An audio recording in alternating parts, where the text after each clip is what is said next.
اعتکاف دا داسې یو عبادت دی چې محبوب علیه الصلاة والسلام مبارک دا په خپله مدني زندګۍ کې همیش د پاره کړی دی.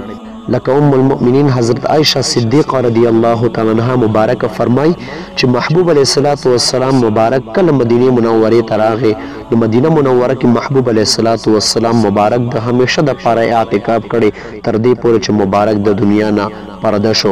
تر هغې پورې محبوب علیه السلام مبارک اعتکاف کو او د هغې نه پس چې محبوب علیه الصلاة والسلام مبارک کله وصال شریف وشو د دنیا نه پرده شو مبارک عائشہ صدیقه رضی الله تعالی عنها مبارک فرمای چې بیا د محبوب علیه الصلاة والسلام مبارک بیبیانو کورونو کې اعتکاف کو.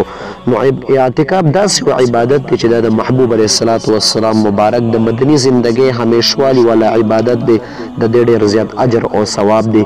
محبوب علیه الصلاة والسلام مبارک د اعتکاف په باره کې فرمای من اعتکف ایمانا و احتسابا غفر له ما تقدم من ذنبه.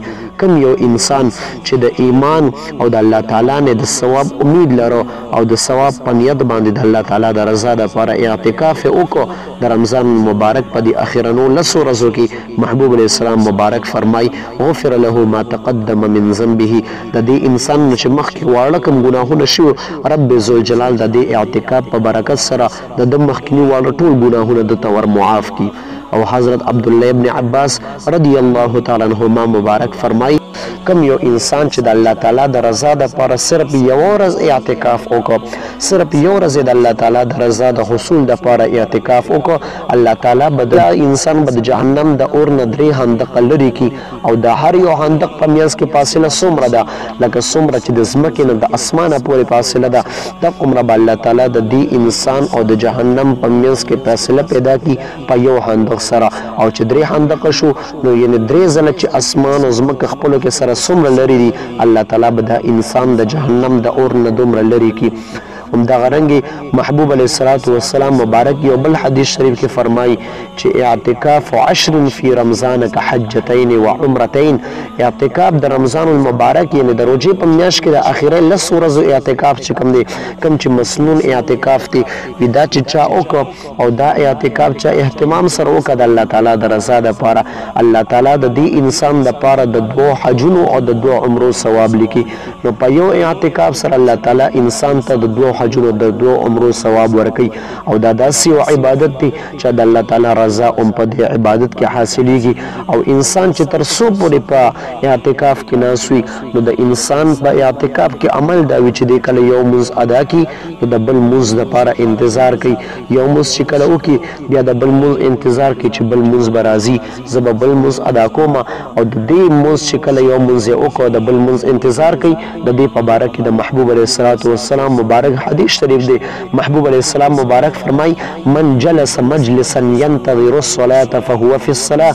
کم یو انسان چې مونځ انتظار یې کو حضور نبی کریم صلی الله علیه وسلم مبارک فرمای دا داسې ده لکه دا انسان چې مونځ کوي لري په مونځ کې لګیا دی. محبوب علیه الصلاة والسلام مبارک یو ځل صحابه کرامو ته راووته صحابه کرام هغې انتظار کو د محبوب علیه الصلاة والسلام مبارک.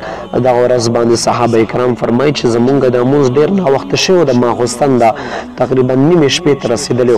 محبوب علیه السلام مبارک راووته او مونځ یې وکړو بیا مونږ طرف ته مخ راواړو او محبوب علیه السلام مبارک وفرمایل چې ان الناس قد صلوا ورقدوا. خلکو خو مونځونه کړي دي او خلکو ویده شوي دي تاسو تر هغې پورې په مانځه کې لګیا وې تر هغې پورې د ستاسو د مونځ ثوابونه لیکل کېدل تر څو پورې چې تاسو په مسجد نبوي کې زما انتظار کوو د مونځ انتظار مو کوو. نو د مونځ انتظار هم چې کوو تر هغې پورې ملایک لګیا و د ستاسو ثوابونه د مونځ اجر او ثواب درته لیکو دومره اجر او ثواب یې درله درکو لکه تاسو چې مونځ کې لګیا وې او مونځ هم کو.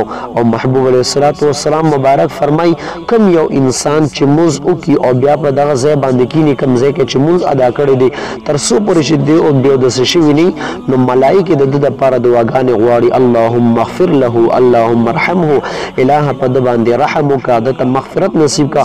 فرشتې د ده دپاره د مغفرت او د رحم دعاګانې غواړي.